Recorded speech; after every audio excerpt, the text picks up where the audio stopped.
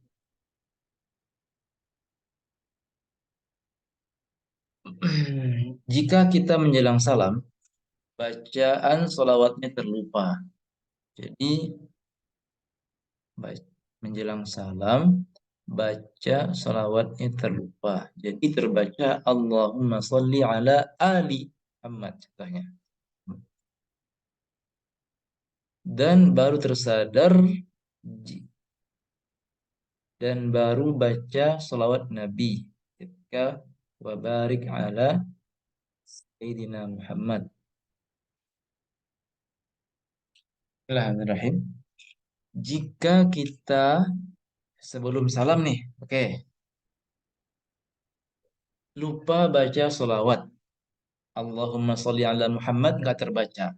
Yang terbaca itu Allahumma sholli ala ali Muhammad. Ada tambahan alinya. Dan baru sadar, ini direct message ya, direct message nah baca. Dan baru baca selawat untuk nabinya ketika kita baca wa barik ala sayyidina Muhammad hingga selesai. Oh ya, jadi dia harus pertama kita harus bersolawat pada Nabi, bukan pada keluarganya. Yang intinya itu pada nabinya. Dan juga lafaz yang dianggap sah itu lafaz solawat. Maka tidak cukup dengan Allahumma barik ala Muhammad saja. Mesti Allahumma salli. Jadi walaupun kita baca Allahumma barik namun nggak baca Allahumma salli ala Muhammad, itu belum sah. Karena yang rukun itu adalah solawatnya, bukan berkah atau bukan meminta berkah. Jadi ulang Allahumma sholli ala Muhammad saja. Kalau kita masih dalam keadaan sholat, sedang tasyahud. Cukup ulang Allahumma sholli ala Muhammad saja. Kalau udah selesai sholat, gimana? Intinya kalau masih masih ketika sholat, cukup ulangi Allahumma sholli ala Muhammad saja. Sekarang kan sudah selesai ya, berarti gimana? Apakah diulang sholatnya? Ya, berarti ya sekarang diulang sholatnya. Semoga tidak banyak yang seperti itu ya. Tidak banyak sholat yang dilupa.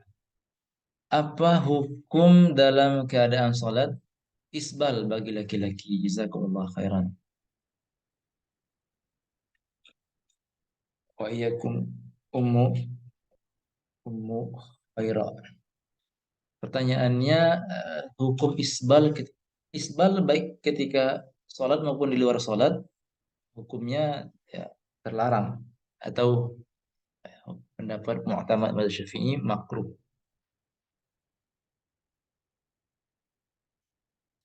Baik ketika sholat maupun di luar sholat makruh.